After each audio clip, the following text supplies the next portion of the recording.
데이빗맨이라는 아동 극작가가 있습니다. 그림 동화를 잘 쓰시는 분입니다. 그의 그림책 중에서 십계명을 해석해 놓은 책이 있습니다. Smoke on the Mountain.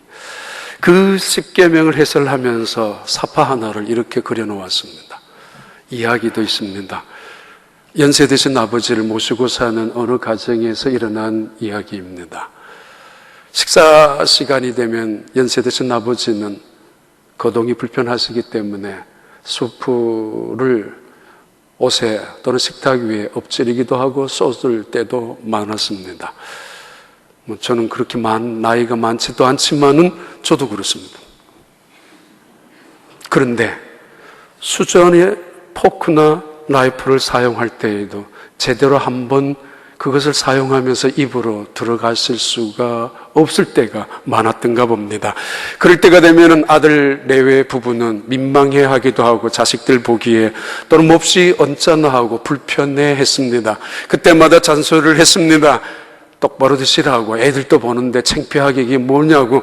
그러나 아들 내외가 말하기 전에 이 아버지는, 거동이 불편하신 아버지는 사실은 의지적으로 노력을 자기 스스로가 훨씬 더 많이 하신 분입니다.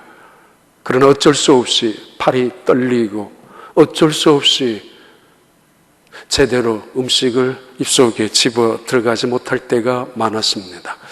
시간이 지난 다음에 이 아들 내외는 아버지를 식탁에 따로 식사를 하게 했었고, 어느 때부터는 이제는 자식들 보기에도 민망하다라고 생각하기 때문에 아버지 방에 조그마한 상자를 만드셔서 아버지를 거기에다가 식사를 준비해 드렸습니다.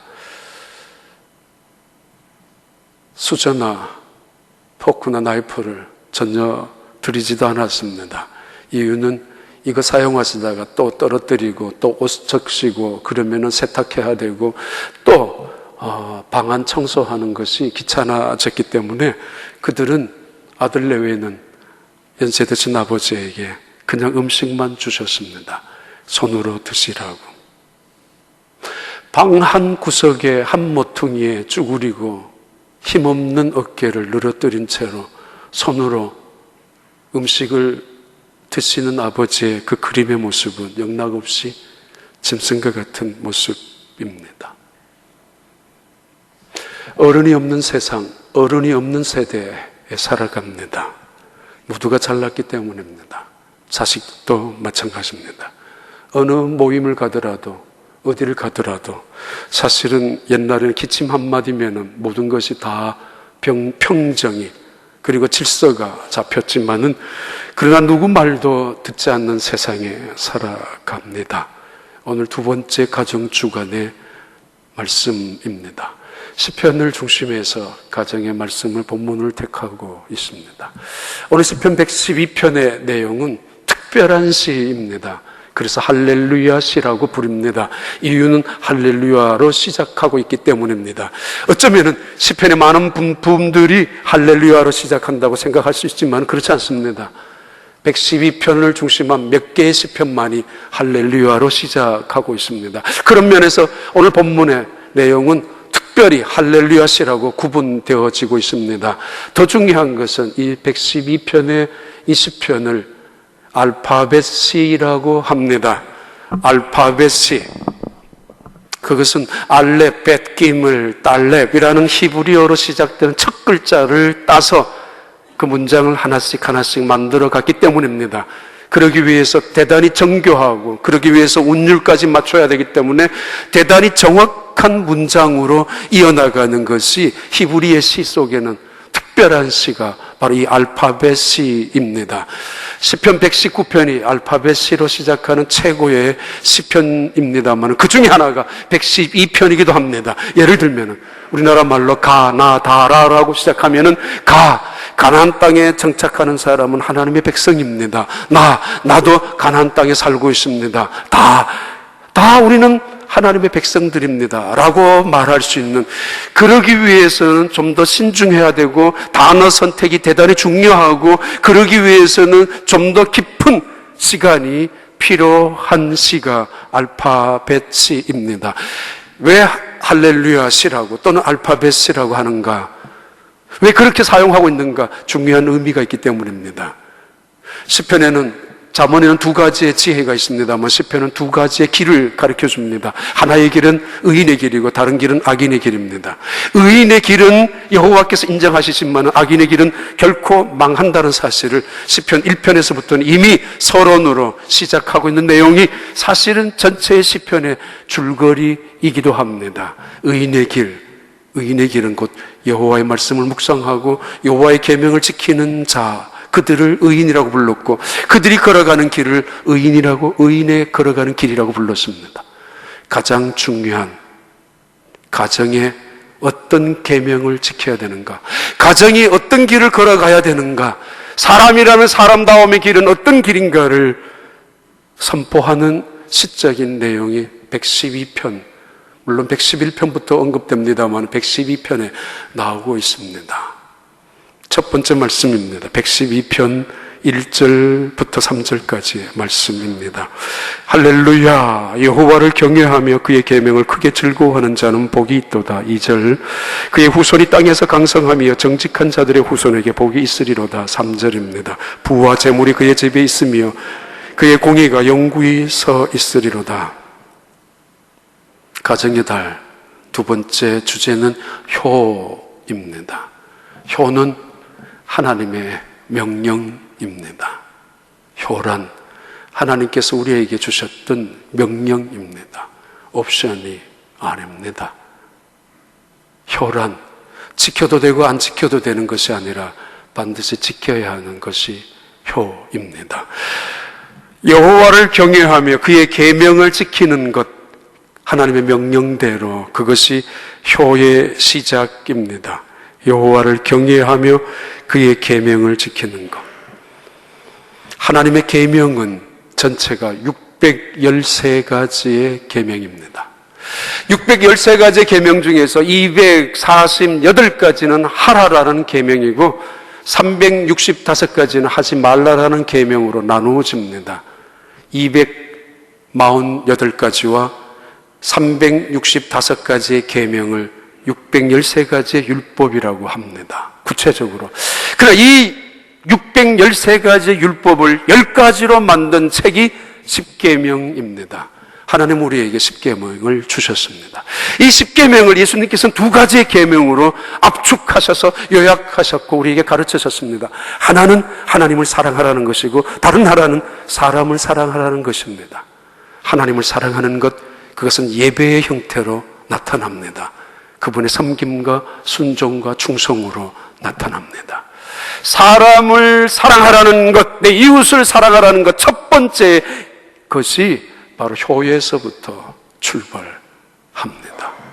에베소서 6장 1절 2절의 말씀 너무 잘 아시는 말씀입니다만, 주 안에서 자녀들아 주 안에서 너희 부모에게 순종하라, 이것이 옳으니라. 그리고 2절입니다. 아버지와 어머니를 공경하라, 이것은 약속이 있는 첫 계명이라고. 알파벳으로 시작하는 112편의 첫 번째 시작의 말씀입니다. 여호와를 경외하며, 알렙으로 시작하는 단어로 여호와를 경외하며 그리고 그의 계명을 크게 즐거워하는 자는 복이 있다라고 중요한 의미를 강조하기 위하여 알렙벳 기멜로 시작하는 히브리의 시 속에 첫 번째 말씀입니다. 가정을 위하여 주시는 첫 번째 말씀입니다. 하나님의 명령을 지켜라. 그리고 그 명령을 지키되 크게 즐거워하라. 이것이 첫 계명이기 때문입니다. 613가지를 10가지로 만들었고 10가지를 한 가지로 요약한다면 결국은 사랑일 것입니다. 10번째 계명이 무엇입니까? 내 이웃을 향하여 거짓 증거하지 마라, 거짓말하지 마라. 이것보다 더 중요하고 더 무거운 계명은 9계명일 것입니다. 내 이웃을 탐내지 마라, 욕심 부리지 마라. 그리고 이것보다 더 무거운 것은 7계명, 간음하지 말라일 것이고, 이것보다 더 무거운 계명은 6계명인 도적질하지 말라일 것입니다. 7계명. 그리고 그 위에 더 무서운 제 계명은 살인하지 말라입니다. 도적질하지 말라, 살인하지 말라라는 계명보다 더 무거운, 더 중요한 첫 번째 계명이 내 부모를 공경하라입니다. 다시 말하면 불효하는 죄는 살인자의 죄보다 더 무섭다는 것이고, 불효하는 죄는 도둑질하는 것보다가 더 무거운 죄라는 말씀입니다. 여호와를 경외하고 그의 계명을 크게 즐거워하는 자는, 다른 말로 그의 계명을 지키는 자는, 계명을 지키는 첫 번째 시작이 가정에서부터이고, 가정에서부터는 효에서부터 출발한다는 것을 의미합니다. 3년 전에 샬롯 노스캐롤라이나 갔었을 때 그 교회 목사님께서 하셨던 말씀입니다. 아마 수요 예배 때 한번 드린 것 같은데, 바로 제가 그때가 3월 달이니까 샬롯의 정말 아름다운 도시입니다. 벚꽃이 만발한. 그런데 그게 중요한 게 아니라 일주일 전에 할아버지 한 분이 자살을 했다고.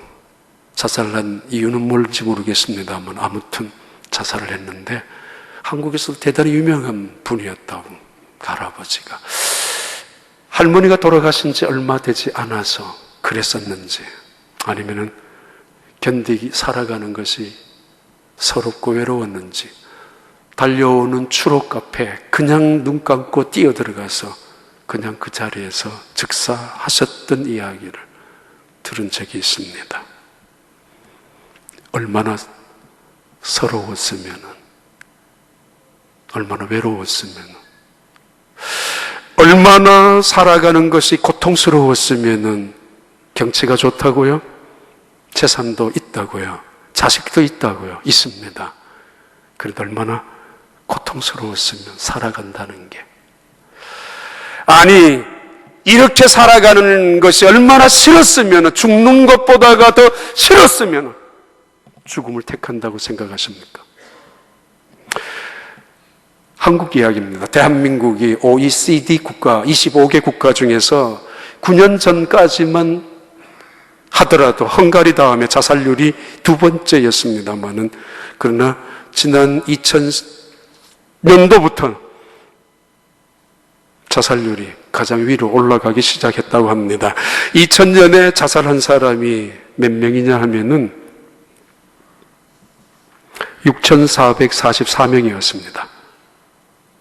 그리고는 2010년에 자살한 사람들이 15,566명입니다. 그 중에 노인들이 하루 평균 43명이 죽는다는 것입니다. 자살해서. 65세 된 노인들이 죽는 것은 OECD 국가의 자살률, 노인들의 자살률의 2.5배가 높고, 우리나라의 10대, 20대가 자살하는 자살률의 3배가 높은 것이 노인들의 자살입니다.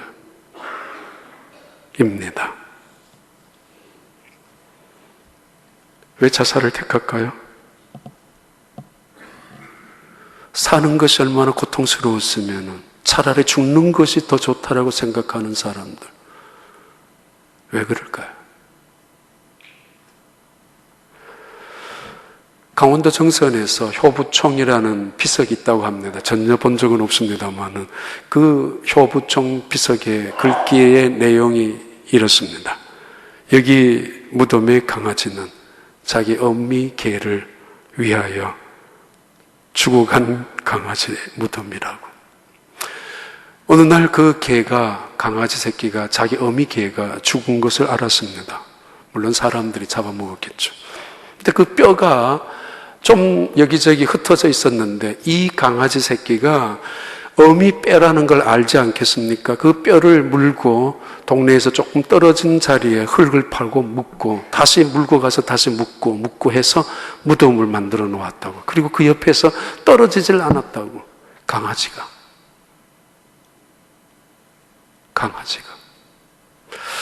강아지를 키우는 분들이 그래도 때로는 사람보다 낫다라고 할 수도 있겠습니다만, 히브리어에 핵가족이란 단어는 없습니다. 왜냐하면 언제나 민족적인 개념으로 광범위하게 사용되고 있기 때문이고, 혹은 부족이나 종족이라는 개념으로 사용되고 있기 때문에 가족, 분열 가족이란 단어는 찾아볼 수 없는 것이 히브리 또는 성경 안에 나오는 이야기입니다. 너의 가정이라는 단어도 혈연적인 폭넓은 가정을 의미합니다. 여호와를 경외하며 그의 계명을 크게 즐거워하는 자는 복이 있다고. 사람다움의 길, 의인이 걸어가는 길, 인간이 정말 가장 인간다움의 길을 말씀하는데 하나님의 계명을 지키는 것, 그 계명을 지키는 것 첫 번째가 바로 부모님에게 효도하는 것이라고. 천하 세상 사람들에게 훌륭한 인물로 인정받고 10계명, 9계명, 8계명, 7계명, 6계명을 한 번도 어긴 적이 없다 할지라도 그러나 불의한 자식이라면 그건 위선자일 수 있습니다. 계명의 시작이 효에서부터 시작하거든요. 만물의 으뜸이 효에서 시작하는 말씀이기 때문입니다. 잠언 19장 26절에서 28절의 말씀입니다. 아비를 구박하고 어미를 쫓아내는 자는 부끄러움을 끼치며 능욕을 부르는 자식이니라. 27절 내 아들아 지식의 말씀에서 떠나게 하는 교훈을 듣지 말지니라. 망령된 정의는 정의를 업신여기고 악인의 입은 죄악을 삼키느니라. 여기서 망령된 증인 그리고 정의를 짓밟는 악인이 누구입니까? 계명을 무시하는 사람, 다른 말로 불효를 갖고 살아가는 사람. 그 세상에서 그가 정의를 외치고 공평을 외치고 입에 거품을 물면서 사랑을 외친다고 할지라도 그것은 악인의 모습이고 망령된 입이라는 것입니다. 여호와를 경외하는 것, 하나님의 명령입니다. 그리고 그의 계명을 지키는 것, 첫 번째 계명이 바로 부모님께 효도하는 것인데 그것은 하나님이 원하시는 뜻이기도 합니다. 죽고 싶은 생각을 연세가 드신 분들이 왜 안 해보았겠습니까? 한두 번. 얼마나 외로웠으면. 연세가 드시면 듣기 싫은 4가지 말이 있습니다. 첫째는 몸이 아픈데 자식들에게 한 번씩 전화를 합니다. 병원에 한번 가보고 싶다고, 약이라도 한번 사줘 주면 어떻겠느냐라고. 그 말을 듣고 싶어서 전화를 몇 번이나 하다가 간신히 전화를 하면은, 또는 말을 하면은 돌아오는 대답이 바빠요, 시간 없어요. 그리고 가슴 아픈 이야기는 다 아픈 거예요. 원래 나이가 드시면 그런 거예요. 그러다가도 지 자식 아플 때는 당장이라도 병원에 단걸음에 바쁜 일이 있어요? 달려갈 줄 알면서 말이에요. 다 아프다니까요, 그 말. 두 번째 가슴속에 남아있는 단어가 그분들이 외롭다입니다. 아니, 연세가 드시면 외로운 거 뻔하죠. 그런데 때로는 그게 주책스럽게 자식들에게 들릴까 봐. 그런데 정말 외롭거든요. 여러 가지 의미에서. 그리고 돈이 필요하다라는 말도 하고 싶은 이야기. 아니, 그런데 자식들이 어머니, 아버지, 지금 돈이 무슨 필요가 있습니까? 우리가 다 사다 드리고 갖고 싶은 거 다 원하는 거 다 해드렸는데 무슨 돈이 필요하다고요? 그 연세에 어디에 가서 어디에 쓰시려고요? 돈. 이상하게 돈은 주머니에 채워놓으면 두둑해지는 법이고 마음이 좀 여유로워지는 법입니다. 아십니까? 연세가 드시면 드실수록. 섹스피어가 그렇게 이야기했죠. 누더기를 입은 부모님이, 아비가 자기를 찾아오면 거절하지만은 돈주머니를 차고 들어오는 부모님에게는 모두가 효자가 되는 법이라고. 효의 문제는, 불효의 문제는 동양이나 서양이나 마찬가지고 옛날이나 지금이나 마찬가지이고 여기나 저기나 거의 비슷한 문제 중에 하나라는 것입니다. 그리고 또 하나는 어머니들이 또는 부모님들이 마음속에 듣기 싫은 이야기, 또는 그런데도 하고 싶은 이야기가 뭐냐 하면은 궁금한 것이 많거든요. 묻거든요. 근데 자식들은 어머니 걱정하실까봐 말 안 하는 겁니다. 모르셔도 됩니다. 그런데 그렇게 말하나? 뭘 알려고요? 간섭하려고요. 끼어들지 마세요. 저들끼리 온갖 쑥독쑥독 하면서도 한 번 말이라도 꺼내면 그렇게 구박을 주는 자식들 앞에 알고 싶고, 그래서 기도도 하고 싶고, 그래서 걱정도 하고 싶고, 아니 어떻게 도와주고 싶은 마음이 힘은 없지만은, 그래서 그런데도 첫 번째 계명입니다. 부모에게 효도하는 것이. 이거 벗어나고 세상 계명 다 지킨다 할지라도 그것은 거짓이라는 것입니다. 두 번째는 효는 은혜를 잊지 않는 것입니다. 112편 시편 112편 4절 5절의 말씀입니다. 정직한 자들에게는 흑암 중에 빛이 일어나나니 그는 자비롭고 긍휼이 많으며 의로운 이로다. 5절 은혜를 베풀며 꾸어주는 자는 잘되나니 그 일을 정의로 행하리로다. 효를 그럼 어떻게 해야 되는가? 또는 왜 해야 되는가? 그 계명을 지켜야 되는 이유가 무엇인가? 우리는 부모님으로부터 은혜를 받은 사람들이기 때문입니다. 은혜를 받은 사람들. 효는 그래서 은혜를 갚는 것입니다. 은혜를 잊지 않는 것이 효입니다.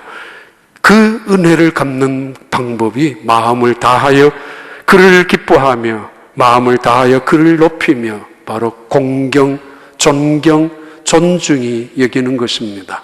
나와 다르다고 끌어당기며 이 세대와 다르다라고 억지로 끌고 다니면서 효도 관광, 효도 잔치를 벌여주는 것이 아니고 과시용이나 홍보용으로 아니고 그 마음속에 들어가는 것입니다.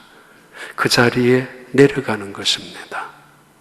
그걸 효라고 하는 것이고, 그리고 그렇게 하는 것을 하나님이 기뻐하신다라고. 은혜를 베풀며 은혜를 꾸이는 자는 복이 있나니 정직한 자는, 의인은 바로 의인이 누구입니까? 정직한 자가 누구예요? 은혜를 제대로 갚을 줄 아는 사람, 여호와의 계명대로 계명을 지키되 하나님에 대한, 아니 부모님에 대한 계명을 가장 우선적으로 은혜를 갚아 나갈 줄 아는 자식을 의인 중에 의인으로 꼽고 있습니다. 세상에서 성공했다고요? 출세했다고요? 그 세상에서 그를 훌륭한 사람으로 존경하고 있다고요.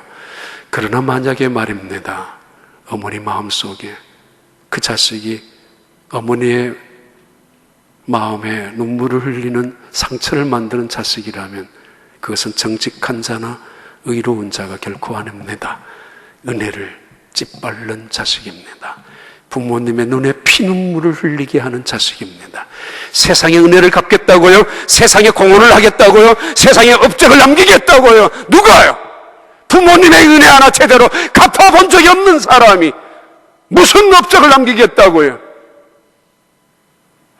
은혜를 베푸는 자, 은혜를 꾸는 자, 다 부모님으로부터 배운 것을 의미합니다. 회사에 취직하기 위하여 면접을 갔던 그 젊은이에게 면접관이 물었습니다. 부모님이 살아계십니까? 예. 누가 살아계십니까? 예, 우리 어머니가 살아계십니다. 그래?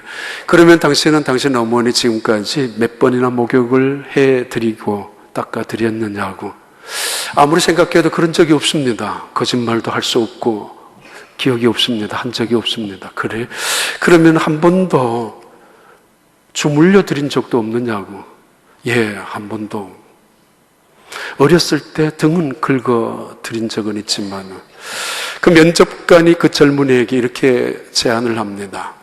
오늘 집에 가면은 어머니의 발을 한번 씻겨드리고, 그리고 수건으로 한번 닦아드리고 내일 이 자리에 다시 오세요. 이 젊은 청년은 입사 면접 시험을 갔다가 불안한 마음으로 돌아옵니다. 떨어졌던 것 같은 느낌 때문에. 그러나 어쩔 수 없이 집에 돌아와서 어머니에게 세숫대야를 물을 가지고 발을 씻겨 드리려고. 그런데 어머니가 계속 사양합니다. 왜 괜찮아? 난 괜찮아. 괜찮다니까. 그래도 엄마 내일 면접 다시 가야 되는데요. 이거 해야 됩니다. 그렇게 해서 어렵사리 어머니의 발을 세숫대야에 담기는 순간에, 그리고 그 발을 씻겨주는 순간에 가슴이 무너지는 듯한 아픔을 느낍니다. 발을 만져보는데 발바닥이 돌가죽, 돌덩어리처럼 단단하거든요. 시멘트 바닥처럼 단단해 굳어져 있는 어머니 발바닥. 아마 잘 모르실 것입니다만은 옛날에는 그렇게 다들 살아오셨지 않습니까? 왜 그렇게 발바닥이 쩍쩍 논바닥 갈라지듯이, 아니 시멘트 바닥 되듯이 그렇게 열심으로 걸어 다녔습니까? 자식들 키우느라고. 손 마디마디 하나가 고운 손이 갖고 계신 할머니가 누가 있겠습니까? 요즘 네일샵에 가서 할 수 있겠지만은 그것 자랑하는 부모님 누가 있겠습니까? 어머니 손을 닦아드리는데 이건 정말 못난 손등이었고 마치 짐승 같은 손이었습니다. 닦아드리다가 결국은 참았던 울음을 터뜨리면서 어머니를 안아서 침대 방에 옮겨드리는데 어머니의 몸이 그렇게 가벼운 줄은 또 처음 알았다고. 발바닥은 그렇게 단단하고 손바닥도 무뎌지는데 그 몸은 종이장만큼 가벼워져 있습니다. 누가 다 뺏어갔을까요? 누구 때문에 그 진액이 다 없어지고 말았을까요? 그럼에도 그 부모님들은 늘 말하죠. 미안하다고. 내가 해준 것이 없어 미안하다고. 공부만 조금만 더 시켰어도 저 자식, 어렸을 때 조금 더 잘 먹여서 키울 텐데 저 자식, 형 때문에 또는 동생 때문에, 아니 돈 때문에 조금만 더 내가 잘 신경을 써서 미안하다. 그런데 늘 고맙습니다. 그 자식이 내게 엄마 고마워.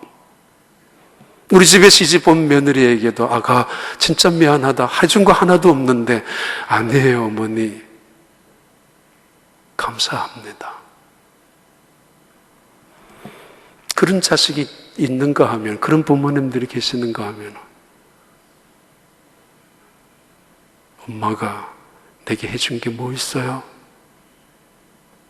어렸을 때부터 지금까지 내한테 해준 게 뭐 있어요? 다 형에게 터져갖고 동생에게 다 나눠주고 나는 언제나 빠졌지 않습니까? 공부라도 제대로 시켜준 적이 있습니까? 아버지!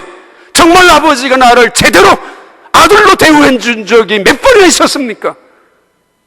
이제 와서 무슨 말을 한다고, 이제 와서 뭘 염치도 없이 내게 도와달라고 손을 내민다고 며느리마저도 말합니다.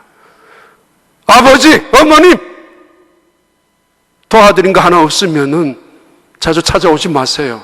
간신히 이제 먹고 살만하고 간신히 이제 이 땅에서 가게 하나 비즈니스 억지로 이어가는데 뭐 해준 게 있다고요? 그 가슴에 비수 같은 칼을 꼽는 사람들도 있습니다. 35세가 된 한 주부가 주부 편지 가운데 나오는 글 속에 이런 글이 있습니다. 3형제가 있는데 첫째 형, 둘째 형은 아버지를 모시는 것이, 어머니가 돌아가시고 난 다음 혼자 계신 아버지를 모시는 것을 싫어했습니다. 할 수 없이 막내 아들이었던, 공부도 제대로 못했던, 못 시켜주었던 이 막내 아들, 자기 아내에게 말합니다.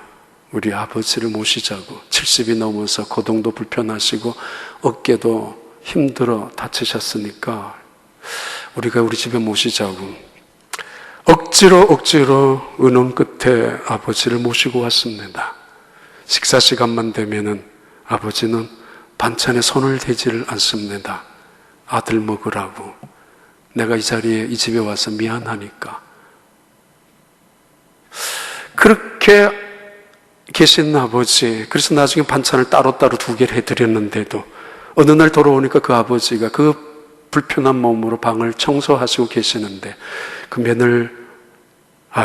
며느리가 그만큼 모습을 보면서 눈물이 쏟아졌대요. 친정 아버지를 생각하면서. 어느 날부터는 그 아버지가 이른 아침부터 나가셔서 저녁 늦게 돌아오시는데 언젠가 이웃집 할머니가 이렇게 말했습니다. 당신 시아버지가 지금 유모차를 끌고 폐지를, 박스를 모으고 다니신다고. 빨리 찾아가 보시라고. 그 말을 듣자마자 이 아내는 회사에 있는 남편에게 전화해서 이야기를 합니다. 정신없이 돌아온 그 아들은 아버지를 찾아서 몇 시간을 헤매다가 다시 저녁에 성큼성큼 들어오신 아버지를 보면서 온 가족이 함께 눈물을 흘렸던, 통곡을 했다는 그 이야기입니다. 한 달 전쯤부터 아버님께서 아침에 나가시면 저녁 때쯤 들어오시더라고요. 어디 놀러라도 가시는 것 같아서 용돈을 드려도 받으시지도 않고 웃으면서 다녀올게 하시면서 매일 나가셨습니다. 아래층 주인 아주머니께서 말씀하시더라고요. 오다가 이 집 할아버지 봤는데 유모차에 박스 실어서 어디 가던데, 이 말 듣고 깜짝 놀랐습니다.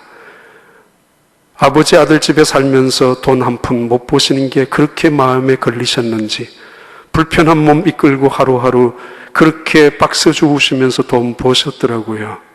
그 이야기를 듣고 밖으로 뛰쳐나갔고 아버님 찾으려고 이리저리 돌아다녀도 보이지 않고 남편이 돌아왔을 때 너무도 죄송해서 너무도 미안해서 엉엉 울었습니다.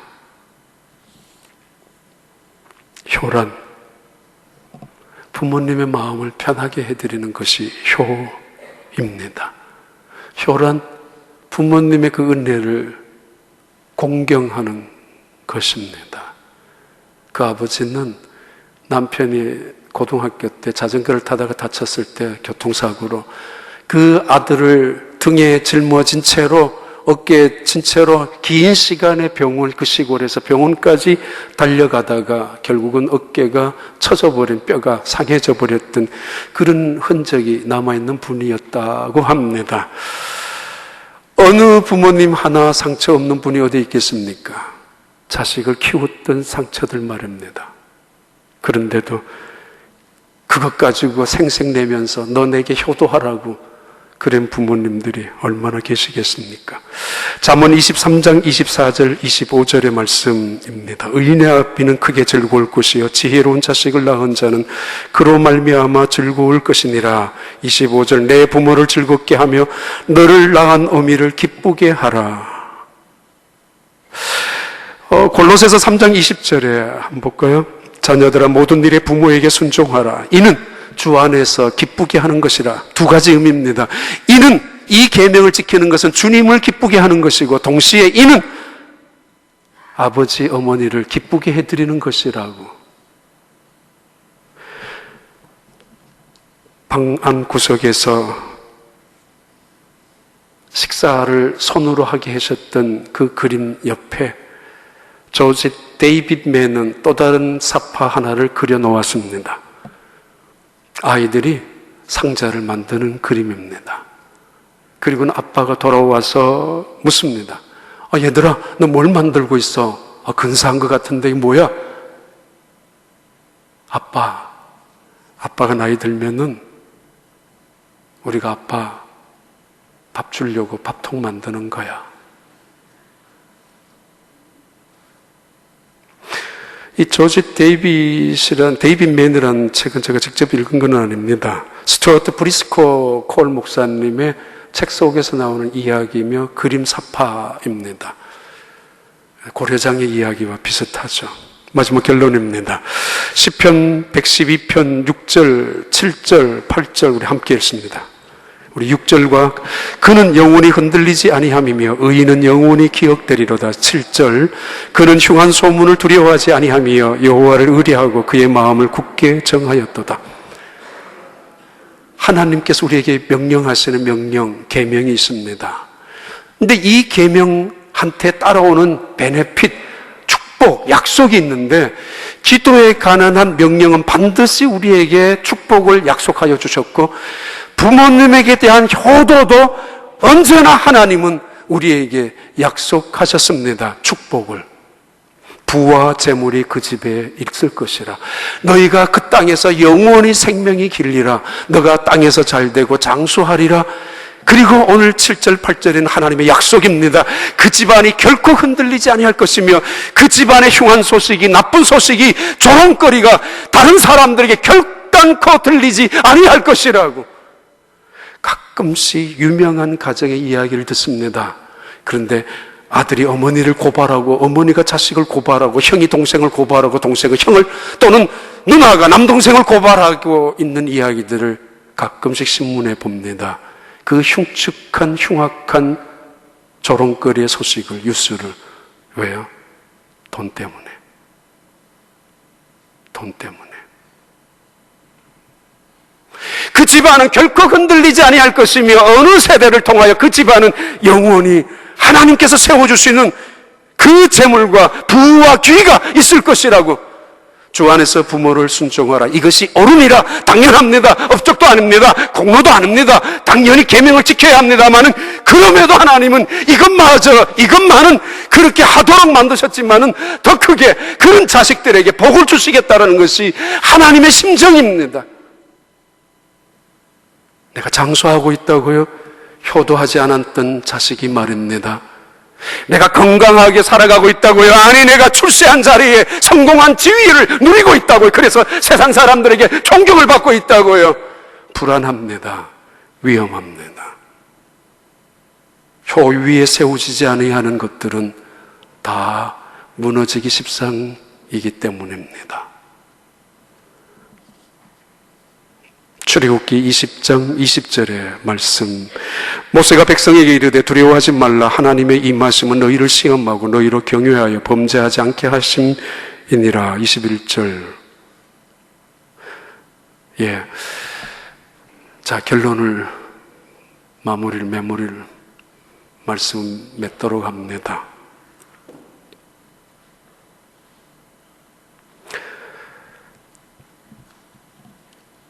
연세가 드신 분들이 자기 자식들 또래에 있는 모든 사람들에게 던져주는 글입니다. 인터넷을 서칭하다가 어떻게 눈에 들어온 글입니다.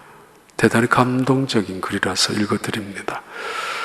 내 사랑하는 아들과 딸들아, 언젠가 우리가 늙어 약하고 지저분해지거든 인내를 가지고 우리를 이해해 주어야 한다. 늙어서 우리가 음식을 흘리면서 먹거나 옷을 더럽히고 옷도 잘 입지 못하게 될 때가 되면 너는 너가 어렸을 적에 우리가 너희를 먹이고 씻겨주고 입혔던 시간들을 떠올리면서 미안하고 민망하지만 우리의 이 모습을 조금만 참고 받아주어야 한다. 늙어서 우리가 말을 할 때 했던 말을 또 하고 또 하더라도, 그리고 말하는 중간에 그만하라고 역정내거나 그리고 이제 다 안다라고 떠들지 마라. 우리는 너희들이 수십 번 수백 번 묻더라도 너희들이 잠이 들 때까지 너희들 옆에서 되풀이 하면서 대답해 주었지 않았니? 어느 순간에 이건 무슨 일이야? 어떻게 하니? 이거는 뭐야? 신기한 뜻. 또는 너희들의 일이 걱정될 때마다 물을 때 너희들 제발 귀찮게 여기지 마라. 나이는 들었어도 관심은 많단다. 너가 어렸을 때 얼마나 우리에게 자주 물었는지 아느냐? 그때 나는 기쁨으로 가르쳐 주었고 대답해 주었는데 자꾸 잊어버리고 기억력이 쇠퇴하더라도 그때마다 우리를 치매니 노망이니 그렇게 업신여기지 마라. 우리가 기억을 못 해내더라도 너무 염려하지는 말아라.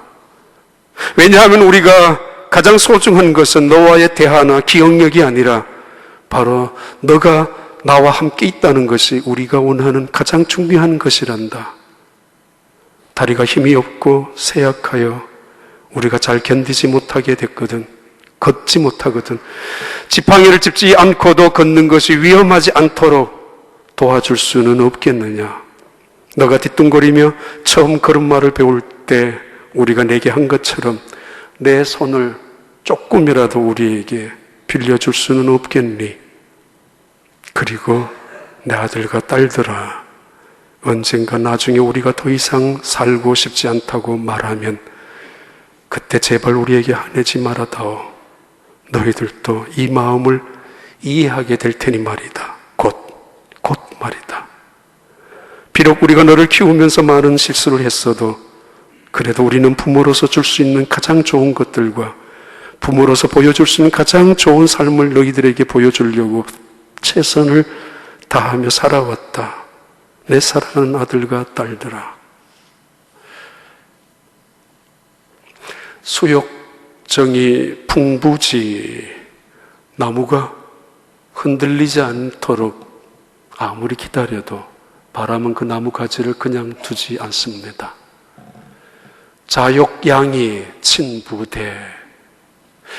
이제 깨닫고 이제 자식을 키우다가 보니까 이제는 부모님의 심정이 어떠했는지, 이제 부모님의 마음이 어떠했는지, 얼마나 외롭고 서러웠고 고통스러웠고 섭섭하고 아니 힘들었었는지를, 그리고 그 부모님의 희생 때문에 오늘 있음을 깨닫는 순간에 이제 부모님에게 효해야 되겠다라고 하고 생각하는 순간에 부모님 우리 곁에 계시지 않는다는 이야기입니다.